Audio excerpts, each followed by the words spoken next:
And always remember, on the EOBs, it explains to you why they deny it. If you're not sure, or if the EOB does not state why they deny it, then you need to call the insurance company and find out exactly why it's being denied. Hi guys, Tamika here. Welcome or welcome back. Today's video is going to be a good one because I know when you think about medical billing, you just really want to know, how do I get paid? So today we're going to be talking about common errors on claims that will not get you paid in medical billing. If you're interested in seeing that, then please keep watching.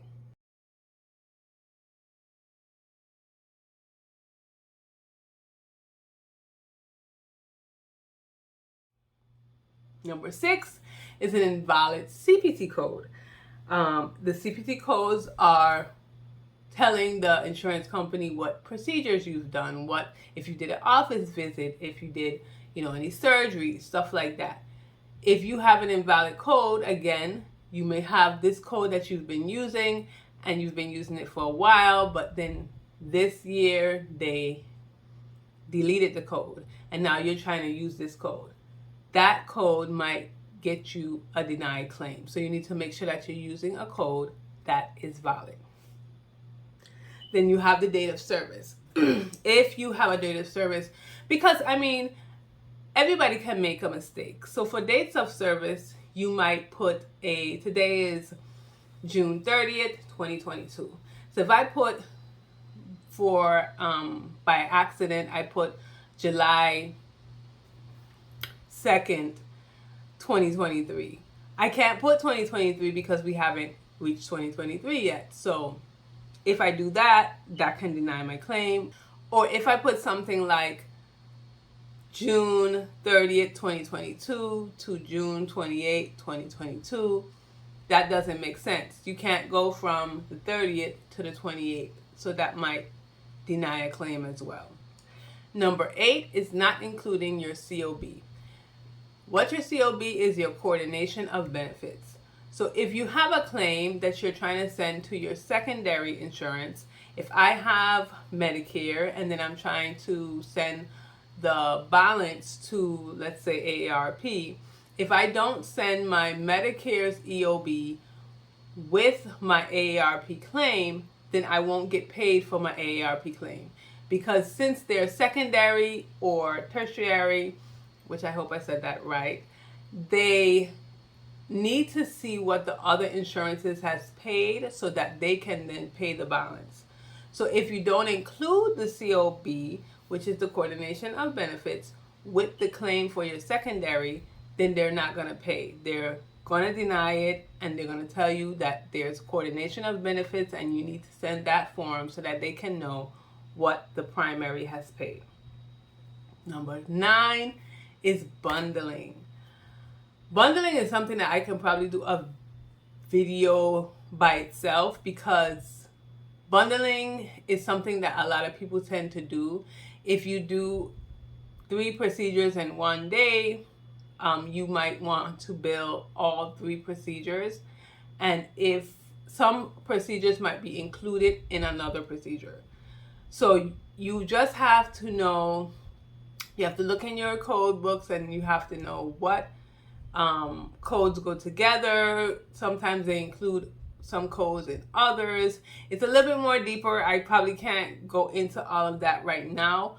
But if you bundle codes, you might not get paid for the whole claim. You might have a list of 5 codes and might just get paid for 1 because you have unbundled codes that are supposed to be bundled.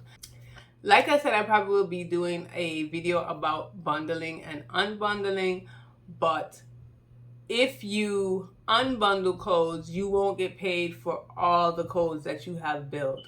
Just because you send out a claim for a certain amount and for a certain amount of codes does not mean that they're all going to get paid. And the last common claim error is missing information that may include like your CLIA number, your referring provider, your NDC numbers. So when you have special cases, like certain lab codes need CLIA numbers. And CLIA numbers is a laboratory number that you get depending on what type of facility you are or what type of provider's office that you are. You might be a regular provider's office and you have a CLIA number that's a CLIA waive number, and you need to include that on claims that have procedures that are laboratory worthy, you know, like pregnancy tests or urinalysis. Some providers can do that, but they need a CLIA waive number in order to do that. Then you have NDC numbers. If you do a intrauterine device, you insert an intrauterine device. You have the insertion code, and then you have the actual device code. And that actual device has an NDC number. You need to include that on the claim. If you don't include that on the claim, then you won't be paid for that specific device. You might also need to put an ordering physician's number. And there's probably several others, but that's mainly the ones that I have used. But if you're missing certain things on the claim form that the insurance company wants, they just might not pay it. So that is a list of 10 common claim errors that you can make that cannot get you paid. Now, it's going to take you time, especially if you're new in medical billing. It's going to take you time to know what those things are, how to correct them. But, you know, you try and do your best. You can only learn so much when it comes to learning about medical billing. You most likely just need to jump in and do it. Don't get discouraged if you start, you know, like me when I was like, what is going on with these claims? Why am I not getting paid for these claims? But don't get discouraged. Just continue. There's a lot of resources out there. There are places where you can, you know, that can help you to figure out what you need to do. Why is this being denied? And always remember, on the EOBs, it explains to you why they deny it.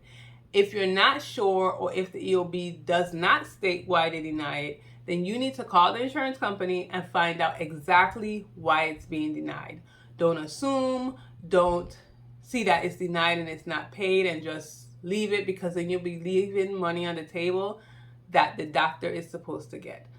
Make sure that any denials, any rejections, any payments that are made that are not fully paid. If you build 6 lines and you only get paid for 2, you need to figure out why you're not getting paid. You don't just leave it and let the money sit there on the table when the provider has done a service and they should be paid for that service. So I hope that was helpful. That is like the nitty gritty. That's something that can get you paid. All the other things, you know, you start off with taking people copay and all those other things. But this is the main thing when you actually send out a claim and you want to get paid some money for that particular claim. So if you have any questions, please don't hesitate to leave them below. Like, comment, and subscribe. And I hope to see you in the next video.